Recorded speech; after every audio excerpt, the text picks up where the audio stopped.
What's going on, guys? Thanks for tuning in to the No Rain, No Rainbows podcast. I'm your host, Ted Phaeton. I appreciate your time today, this morning, afternoon, evening, whenever you might be listening to this podcast. Just thank you for giving me your ears for just a few moments. Today's episode, it's one that's been a long time coming. If this is your first time listening, we like to talk about stories. We say no rain, no rainbows. Everybody has goals and they want to live a fulfilled life. In order to live a fulfilled life, you're going to have to go through some pain and some hard times. We call that the storm. Somebody who knows a lot about storms finally joining us, Tyler Harris, ladies and gentlemen. Tyler, man, so sorry it took so long to get you. Hey, no worries. Hey, you're the meteorologist former. Yeah. You say the guy knows a lot about storms. Yeah, well, fair enough. Fair enough. Well, in this aspect of the podcast, Yes, the storms that we're going to be talking about, I think from everyone that follows me on social media, anyone that follows you, they know a lot of what you're doing right now. Anybody that might be listening who hasn't been introduced to Tyler Harris yet, Sure. Why not give them a quick rundown? Yeah, so the best place to pick up, and by the way, thank you for having me on. It's awesome to be here and glad to meet everybody probably for the first time that are listening in. My story is probably best picked up at about 4.5 years ago. I found myself in an extremely low point. I'd gone through a failed marriage, a failed business, and was pretty much at rock bottom. And that's where I feel like, looking back, that my story really starts. I felt like I had to get to that point to really begin my life. But it came to the point of this, cliche aha moment, this taking ownership moment, this moment of finally taking personal responsibility for all the things that happened in my life and understanding that I was exactly where I was supposed to be based on the decisions that I made and that it was all my fault, and taking ownership of that and quit pointing the fingers at other people and pointing it back at myself, and realizing that, hey, I got myself into this situation, and the encouragement of the fact that I could get myself out of it. But understanding that the only way to get myself out of it was to work myself out of it. So at that point, some mentors had come into my life, started breathing life back into me. I was really broken. My confidence was at an all-time low. And they saw in me, quite frankly, more than I saw in myself at the time. Still just incredibly grateful and blown away by their ability to see what was inside me when I wasn't really showing it. But they began to really pour into me this idea of self-development and about, auditing my thoughts and fleeing from negativity and just only allowing positive influences in my life, which they were the biggest. From there, I started actually working with them in the life insurance industry, selling life insurance policies, and a lot of them. It was the perfect career for me to transition into because, as I said, my confidence is at an all-time low. The life insurance career that we have built and system that we've built is very high or fast paced and transactional. So I would put in effort, get a result. Put in more effort, get more results. And it just built my confidence level up to where I felt like I was unstoppable. Over that next 3.5 years, I sold over 8,000 life insurance policies. No experience in the insurance industry and really no particular skills, talents, or abilities that made me a perfect fit for it. I just implored just like literally in a disgusting amount of work. 16, 18, 20-hour days over the course of 3.5 years, over 238 nights in a hotel for like 3 years in a row. And what amassed over that period of time was, that very next 12 months, going from being flat broke, I had to borrow the money to get involved in the business, to 12 months later making over 300 grand. 12 months later, over 450, 12 months later, over 650, and then becoming one of the owners of the company. And so, at times, I think it's felt like this last 4.5 years has been like, a blink of an eye. At other times, it seems like it's been, decades. But it's been the most powerful, transformational period that I've ever gone through in my life. And I'm extremely grateful for those mentors and I'm grateful for that process.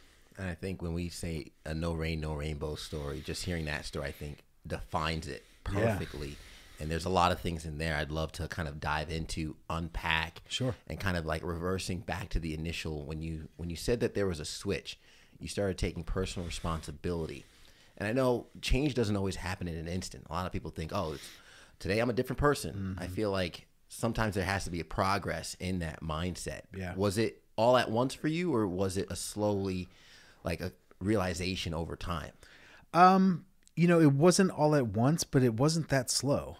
I think an interesting thing, I've been talking a lot about patience, is that it seems like the people that are the most patient, the things are happening the fastest to.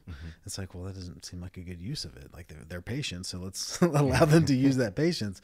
But I think I got to this place in my life where I was okay with where I was at, okay in that I felt like I was on an upward trajectory and that I was on the cusp of something great and knew that it would take time. And so because of the patience that I had during that time, things started to happen really quickly, but it didn't happen overnight, certainly. And it happened through probably 20 years of a normal person's workload condensed into those 4.5 years. But I think a lot of it, the mental switch was this idea that, I got myself into this, like, and I can control what happens from here. Like, I'm in control. And when you really harness that power of understanding that you control ultimately your destiny, good or bad, and taking full responsibility of whatever happens, I think that's when things really start to happen for you. When you know that, hey, this is all me. Like, I will make this happen, good or bad. That's when things start to happen in a big way. Yeah, absolutely game changer, because it gives you the power. Well, it's the lack of it is the biggest cancer in our society, the lack of personal responsibility. And if a lot of people would grasp that they're responsible, a lot of people are afraid to take that responsibility, but it also gives them that power. Yeah. If you take responsibility for all the bad in your life, you got to take responsibility for all the good too. Yeah. Knowing that you can control from this point forward whether the rest is good or bad. Yeah. And I love what you said there about patience and how, like, a lot of things are happening to the patient people. I think that patience is what allows somebody to stick with it. Yeah. I think instant gratification is a huge problem for this society. I mean, there's people who won't even wait until the popcorn hits zero in the microwave and they want to open it. Yeah. And I know it's something I've struggled with for a while, that wanting to get there so much, you kind of forget to appreciate the journey. So patience is huge. Absolutely. When you're turning things and it's around. one of those difficult things, if you pray for patience, God doesn't give you patience. He gives you the opportunity to become patient. Yeah. Which can be frustrating at times because you're sitting there like, I told you I need patience, and you just put these obstacles in my way that are forcing me to have to use patience. It didn't enable me to become patient. It enabled me to become patient, right? Yeah. So it didn't enable me to be patient. It put a situation and environment to where I had to become patient. You had no choice. And those are frustrating environments to be. Like, that's a tough place to be. But patience is so important because the lack of it is where all the problems come from. Like, the lack of patience is when you start making decisions that you shouldn't, that you start making, riskier investments than you should. You start going all in on opportunities that you maybe shouldn't because you're trying to do stuff quickly. You're trying to have this overnight success. And I see so many people go downhill just from a sheer lack of patience to wait on the right opportunity for when it presents itself. Yeah. And I think patience it requires confidence too, to say no to those opportunities that might seem great, and say, okay, no, what I'm working on, it's not bearing fruit right now, but I got to keep watering this tree, because if I stop, that tree's going to die and I'm going to have to start over. Yeah, absolutely. I want to talk about when you mentioned the mentors that came into your life, and you mentioned how they saw in you what you might not have seen in yourself at that time. How did you connect with those mentors, and what did that mean for your growth? It's crazy as it sounds. It was a random Facebook message. One of the guys, I was living in Ohio at the time, helping a friend launch a business, and they were looking for a new insurance agent in the Ohio area. Had reached out to me. I was in the process of trying to move back to Greenville, South Carolina, so it wasn't good timing. But the guy that had reached out to me is Nathan Wells. I had always known of him, but I didn't really know him. It was kind of one of those guys, if I saw him at a bar, a restaurant, he had wave, but like we'd never actually communicated before. We were Facebook friends for who knows what reason. Those people, you just become friends on Facebook. You don't even know how. But when I got back in town, I reached back out to him and said, hey man, I'd love to just sit down with you for coffee and just figure out a little bit more about what you do. And at the time, he was really telling me about their business and what they were doing and how it was growing, but wasn't really pitching me to come work with them. And timing wasn't right in my life. I was, working another job as well. A whole year went by. And I had a friend that was getting out of the Navy. He was a Navy SEAL, and he was going to be moving back to the area. And the career opportunity that Nathan had told me about, I thought was perfect for him. And so when I met a year later with Nathan for the second time, that's when really things in their business had just taken off. Like they had completely refined their systems and they were just crushing it. So as he's explaining it now, I'm like, well, crap, this sounds good for me. I'm trying to get a job for my friend, but I kind of want this job for myself. And so in the beginning, my friend and I were going to go in on it together. Didn't end up working out for him. He had a new wife with a new baby, and they were new to town, and he was going to have to travel, which we knew for the job. And so she didn't want him doing that. And so I went all in on it. And that's what really opened up the door to meeting Joseph Caldwell. And these people are like brothers to me now, family to me. But it was literally a random, I've still got it screenshotted, random message like, hey man, I saw you in Ohio. We're looking for someone out there. Yeah. And then just slowly turned into a friendship, and now really like a family type deal. That's awesome. Yeah. And what did that do for your growth, would you say? Well, it was, through osmosis. Like I was able to be around them for a lot. I would work in the office here on Fridays. I'd travel Monday through Thursday. I'd come in. I'd be hanging around these guys that were doing extremely well, that were on their own growth trajectory, that were reading books and listening to podcasts, and was able to kind of feed off of that from them. And they had their own struggles in their lives. So I got to hear these stories of where they were at one time, and now to see what they were doing was inspirational to me. And it kind of gave me that, hey, if they could do it, I could do it. And then, they just kept feeding me, these affirmations and making me feel like I was the king of the world. Mm-hmm. But also they gave me some tough love at times too. And so it really was like a big brother type environment. Yeah. That I felt like I was in. But it's exactly what I needed to grow in my life, because it was that like nurturing, like, hey, like we're going to pour into you, but it was also that tough love of like holding me accountable. Mm-hmm. And holding me to the things that I said I was going to do. And so it was really an ideal dynamic. I think that's so huge what you said about them sharing the stories and yeah. things like that. Because I feel like a lot of times we look at these people on TV, business owners, successful entrepreneurs, mm-hmm. or some of the elite in their sports. Yeah. And we look at them as something more than human. Mm-hmm. But hearing their personal stories, and part of the point of No Rain, No Rainbows is kind of pulling that curtain back to share those stories, to let people know that the LeBron Jameses of the world, the Steph Currys, the Gary V's, these are normal people who just put extraordinary work and extraordinary focus into an avenue. And you see this as something that's unattainable, mm-hmm. but it kind of bridges that gap on just how attainable it actually is. Yeah, it's my favorite. Literally, you just said my favorite word in the Human Dictionary. It's the Human Dictionary, or the English Dictionary. One of the two. I guess there may be a Human Dictionary somewhere, but extraordinary. It's my favorite word, because mm-hmm. if you break it down into the two root words, you got ordinary, which is just like simple, regular, mm-hmm. Ordinary.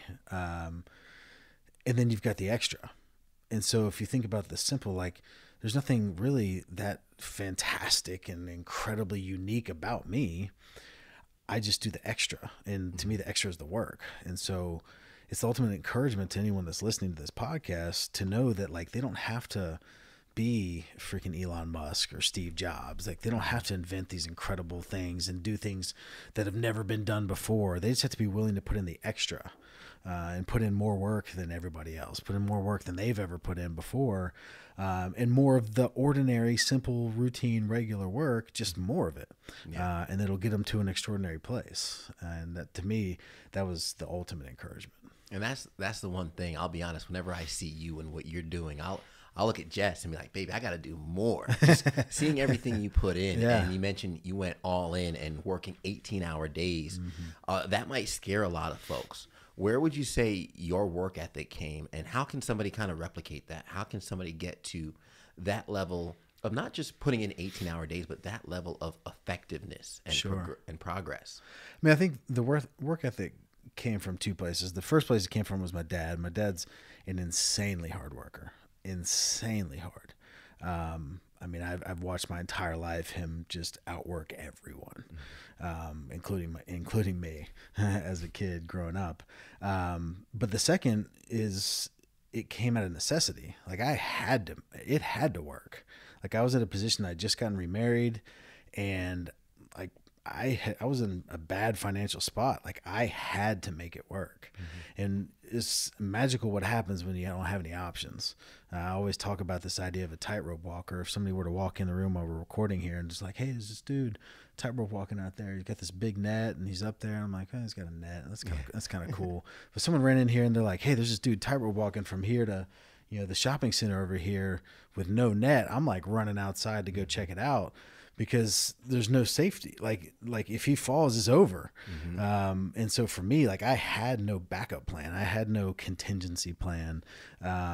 It had to work. And when you're up against a wall like that, it can go one or two ways. But for me, it was an extremely big motivator and precursor for the success that came along the way. So just one parachute, that's it. Yeah. I mean, I don't even know if I had a parachute. It was just like one place to land, and one soft spot to land on. And I had to get there. Yeah. Well, now you have 2 feet on the ground and you're kind of looking up at all your accomplishments. What would you say are some of the biggest successes that you've enjoyed recently? We sold a lot of life insurance, but, to me, that was just kind of a means to an end. What I started doing 2 years ago and documenting my life on social media is what I'm most proud of. In trying to really show people what it looks like to be successful, and give them the actual truth, like show them the authentic, transparent, real version of what they're not getting everywhere else on social media. Not this, 60 days to six figures and 6 months to whatever. And all these programs and masterminds and books that people want to show you how easy it is to become successful. I wanted to show people the real story. And that's what I'm most proud of is the documentation that we've really put together over this last 2 years of what it looks like to go out there and work crazy hours and really to invest in people and to give without any expectation of return. And the fact that we've done so without monetizing a thing, that we've never asked anybody for anything. And we've put out over 5,000 pieces of content in 2 years, individual pieces of content in 2 years without ever asking even for an email from anybody, which I've been getting really talked down lately about. But yeah, it was just, my way of paying it forward. Like those mentors came into my life at that extremely fragile time, and it changed everything. If I can be that little spark for someone to a small degree of what those guys were for me, I feel like it's my responsibility. Yeah, and that's wonderful, kind of paying it forward and bridging that gap for anybody that's scrolling through Instagram. I mean, that's how we connected. Yeah. I think I saw downtown Greenville in the background, and I was like, oh, snap. Yeah. And it was just a shout like, hey, man, keep doing what you're doing. And then here we are. So I appreciate you, not just your transparency, but really your openness. Sure. To actually, you message a lot of people on Instagram, and 9 out of 10 times they don't respond or they don't get back, and it's just that curtain. So I appreciate you kind of reaching out to the other end. What's next for Tyler Harris? What are the sunshines that you're chasing now? I have no idea. I think that's the best way I can answer that, because it's the truth. Things are happening so fast. We're trying to do so much that, I don't know what this is going to turn into ultimately. We had this idea of scaling impact. Two things: scaling impact and condensing timelines. So scaling impact, like that's our ROI, is impact. Again, not monetizing the stuff we're doing on social media. It's the messages that we get. It's the comments of people that are legitimately taking the content and over periods of time having their lives changed. So we want to scale that. We want to have more of that happen. Like those are the things that we celebrate around here, around our office. Is like, hey, check out this message I got from this guy that, started following 6 months ago, and this and this and this has happened. And then condensing timelines is all about becoming, more efficient, building these infrastructures around myself so that I can do what I'm born to do, and do it more and more and more every single day, and condense what would take a normal person a decade into 3 or 4 years. what would take 3 or 4 years into a year, and would take a normal person a year condensed down into 2-3 months just by putting in more work and being more efficient in the work that we're putting in. And so with that, who knows what's going to ultimately result. There's a number of things that we have. We just launched a new insurance agency, which we're excited about. We just launched a nonprofit, which just got the full 501c3 designation, which took 18 months going back and forth with attorneys to get. So a lot of different things that we're in the process of launching.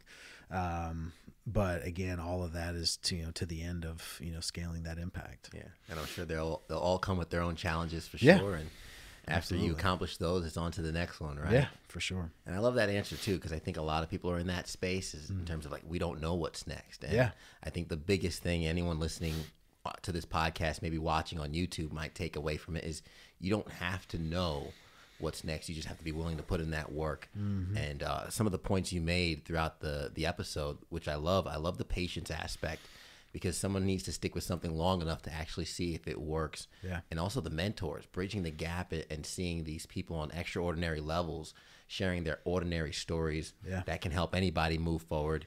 If you're kind of in a spot, if you're listening and you're in your rain, you're in your storm, just know that your sunshine and your rainbow is on the other side of that storm, but it's going to take some work to get out of that storm. Absolutely. Tyler, I appreciate the time. Yeah. I appreciate the story. If you could just share with our listeners one tip or one thing that you did that helped you get out of the storm, what do you think that would be? I think everyone's either headed towards one, coming out of one, or they're in it. That's the first thing. But secondly, to understand that there is a blessing, there is a rainbow on the other side of it. But until you become the person that can receive it, it'll never come. And so that's part of what the storm is there for. The storm is there to forge that person who can receive the blessing that's on the other side of it. And that's why the rain is necessary. Like, that's why the storm is necessary. So the no rain, no rainbows, I love that, because I always talk about the purpose and the pain. There's a reason for the struggle. And yeah, it's usually in hindsight. And yeah, it sucks to the person listening to this that's in the middle of it, because they're like, screw you, you don't understand what I'm going through. But I do understand. And if you can just know that when you're in that moment, that whether it's a month from now, a year from now, 10 years from now, there's going to be this aha moment where you're like, oh, now I know why I went through that. Like, it all makes sense now. That's why. Yeah, exactly. And that I had to go through that to become the person that I am today, to receive this that I'm now receiving. And so, to me, I you don't look forward to storms, but when they come, you're like, man, and the worse they are, you're like, man, something big is on the horizon. And just focus on who you have to become. Who you have to become, not what you have to do, not what you have to have, not what you have to get. It's who do I have to become in this phase of life to get what's on the other side. Yeah. It's kind of like that quote where I ask God why he's putting me through troubled waters. It's because your enemies can't swim. Your enemies can't swim. God, I love it. I believe you posted that. Oh, yeah. Hey, Tyler, thanks so much. Absolutely. Guys, if you made it to the end, so glad that you've gotten a lot of value from this episode. Please, as always, comment, give us a rating, let us know how we're doing. We always love to get better. And as we always say at the end, everybody wants the sunshine, but they don't want the rain. But you can't get the pleasure without a little pain. Let's grow. Man, I haven't heard that ending yet. It's awesome.